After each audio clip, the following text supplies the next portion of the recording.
Em nome do Pai, e do Filho, e do Espírito Santo. Amém. Quarto domingo do tempo pascal. Oremos. Deus eterno e todo-poderoso, conduzi-nos à comunhão das alegrias celestes, para que o rebanho possa atingir, apesar de sua fraqueza, a fortaleza do pastor. Por nosso Senhor Jesus Cristo, vosso Filho, na unidade do Espírito Santo. Amém. Proclamação do Evangelho de Jesus Cristo segundo João, capítulo 10, versículos de 11 a 18. Naquele tempo disse Jesus: Eu sou o bom pastor. O bom pastor dá a vida por suas ovelhas. O mercenário, que não é pastor e não é dono das ovelhas, vê o lobo chegar, abandona as ovelhas e foge. E o lobo as ataca e dispersa, pois ele é apenas um mercenário e não se importa com as ovelhas. Eu sou o bom pastor, conheço as minhas ovelhas e elas me conhecem, assim como o Pai me conhece e eu conheço o Pai. Eu dou minha vida pelas ovelhas. Tenho ainda outras ovelhas que não são deste redil. Também a elas devo conduzir. Elas escutarão a minha voz e haverá um só rebanho e um só pastor. É por isto que o Pai me ama, porque dou a minha vida para depois recebê-la novamente. Ninguém tira a minha vida. Eu a dou por mim mesmo. Tenho o poder de entregá-la e tenho o poder de recebê-la novamente. Essa é a ordem que recebi do meu Pai. Palavra da salvação. Glória a vós, Senhor. O quarto domingo do tempo da Páscoa é também conhecido como o Domingo do Bom Pastor. Aqui somos convidados a avaliar nossa ação pastoral e descobrir se estamos sendo bons pastores ou não. Se estamos desenvolvendo bem nossas ações pastorais, mas essa descoberta se faz por atos e não apenas por palavras. Há muitos que se dizem bons pastores, mas na hora da prática, quando chega o perigo, os desafios, eles não enfrentam, não assumem, fogem, somem. Nessas horas se revelam os bons pastores e se distinguem os maus pastores. Na comunidade paroquial, sabemos que é bom pastor pelo compromisso e pela fidelidade, cada um que assim atua. Nem todos que estão na igreja são bons pastores. Para ser bom pastor, é preciso conversão pessoal e pastoral. Senão, estaremos apenas reproduzindo ações supostamente religiosas. Quando se fala em pastor, logo vem à mente o Papa, os bispos, os padres ou os pastores de igrejas evangélicas. Esses são pastores por excelência, ou deveriam ser, mas são pastores também todos aqueles que assumem um trabalho pastoral, uma responsabilidade, seja na igreja, seja nas diversas outras instâncias da sociedade, mas na igreja essa conotação se recobre de significados. Por essa razão, os trabalhos na comunidade eclesial são chamados de pastoral, ou seja, ações de pastores. Pastor é aquele que cuida ou que tem responsabilidade por algo ou por alguém. Porém, o Evangelho alerta para duas categorias de pastores: os bons pastores e os mercenários, ou seja, os bons e os maus pastores. Há também os falsos pastores. Estes se intitulam pastores, mas agem por interesse e não se preocupam com as ovelhas. A preocupação desses mercenários ou falsos pastores está voltada para o retorno que as ovelhas podem dar, mas não para o amor às ovelhas. Já o bom pastor cuida com amor, ama as ovelhas e dá a vida por elas, se preciso for. Aqui está a diferença fundamental entre o bom e o mau pastor. Jesus se apresenta como o bom pastor. Ele é a referência suprema de bom pastor. Assim, ele apresenta as características do bom pastor e alerta sobre os maus pastores, apontando também as características deles. Desse modo, podemos identificar os bons pastores e os mercenários, e também avaliar se estamos sendo bons ou maus pastores. A primeira característica do bom pastor: ele dá a vida por suas ovelhas. Jesus deu a vida por nós. Seguir a Cristo e o seu pastoreio é ser capaz de dar a vida pelos outros. E mais, Jesus não diz que devemos dar a vida apenas aos que amamos. Para esse, talvez não seja tão difícil, pois o amor move essas ações, como move para elas, como uma mãe que morre um pouco a cada dia para que seus filhos também tenham vida. Ela faz renúncias e, se for preciso, se priva até do seu alimento para alimentar seus filhos.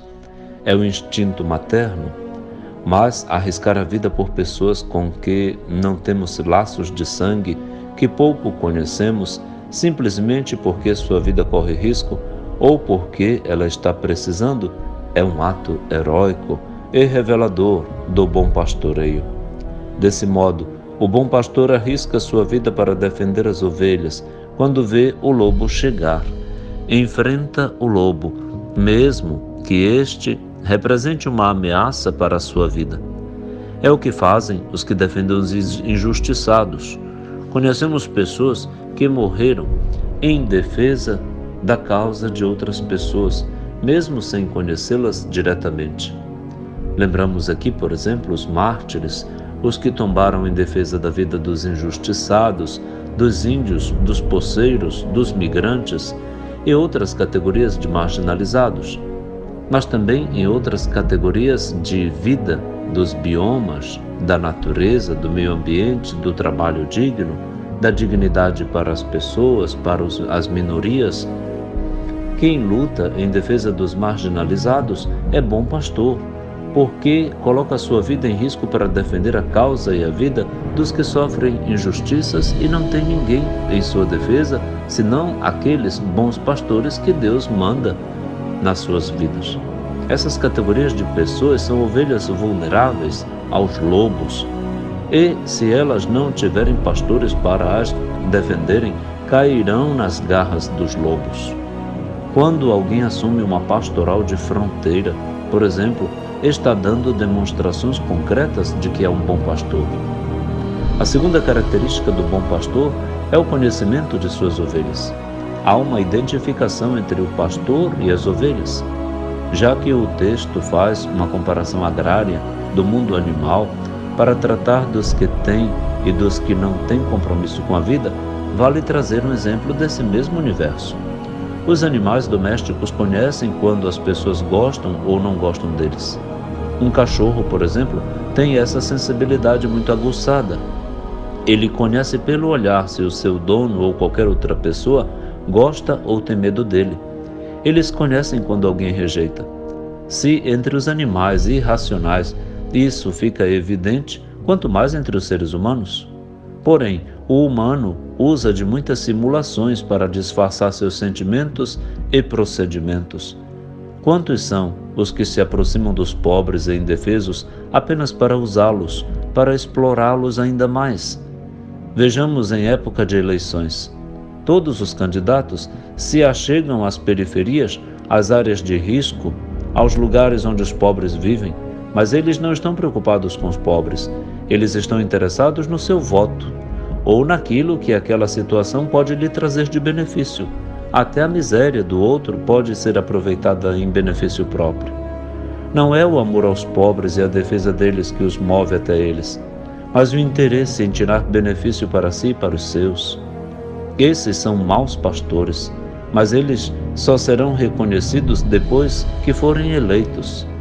Por essa razão, pede-se que se pesquise o histórico de cada candidato para não confundir na hora de eleger e acabar elegendo um mau pastor ou uma má pastora. Essa situação revela que há lobos vestidos de pastores com aparência de bons pastores. Eles darão algo para tirar em dobro ou até mais amanhã. Quem elege um candidato porque recebeu dele algum benefício vai pagar caro por isso. A política brasileira apresenta um quadro real dessa categoria de pastores e lobos. Portanto, todo cuidado é pouco. Jesus alerta não apenas no âmbito político, mas também no âmbito religioso. Há muitos pastores nas igrejas que são maus pastores. Por essa razão, Jesus diz que o bom pastor conhece as suas ovelhas e elas o conhecem. A terceira característica do bom pastor é o cuidado. Quem ama, cuida, diz uma expressão popular. O bom pastor guia, conduz, orienta suas ovelhas para que elas sigam no bom caminho. Faz isso porque as ama. Aponta o caminho e prepara essas ovelhas para que não se deixem enganar pelos falsos pastores, pelos mercenários, enfim, pelos lobos. São aqueles que se preocupam com a formação dos seus fiéis, de modo que tenham uma visão crítica do mundo e das religiões e não se deixem enganar por nada nem por ninguém. O mau pastor é aquele que usa a palavra de Deus, a Bíblia, para manipular as pessoas e extorquir dinheiro e procedimentos de acordo com seus interesses, até extorquir as pessoas do ponto de vista sexual. Já o bom pastor tem uma identificação com suas ovelhas e elas se identificam com ele. Ele se dedica a elas por amor, por respeito, não por obrigação ou por interesse. Quando alguém age na igreja por obrigação ou por interesse, está revelando ser um mau pastor. E isso tanto faz para bispos, para padres, para leigos, para religiosos, religiosas ou qualquer pessoa na igreja. O grande desafio da igreja hoje é identificar os bons pastores e os mercenários, os lobos que estão no meio de nós. As indicações de Jesus continuam válidas e é pelas obras que se conhecem as pessoas e não apenas pelo discurso ou pelo sorriso ou pelas boas conversas. Mas pelas mesmas obras é preciso ter muito cuidado e uma visão crítica, pois há obras de fachada. E essas supostas obras boas podem ter prazo de validade, ser oportunistas. Cabe avaliar, analisar e discernir com maturidade os procedimentos dos pastores para não se deixar enganar. Nós precisamos pedir hoje ao bom pastor Jesus a graça da sua caridade pastoral, que é o carisma dos padres diocesanos também, para discernir o bom do mau pastor e jamais cairmos na boca dos lobos, mas sim sermos conduzidos por Jesus, o bom pastor. A todos os pastores e pastoras bons e boas, feliz festa do bom pastor. Feliz domingo do bom pastor. Louvado seja Cristo, sempre seja louvado.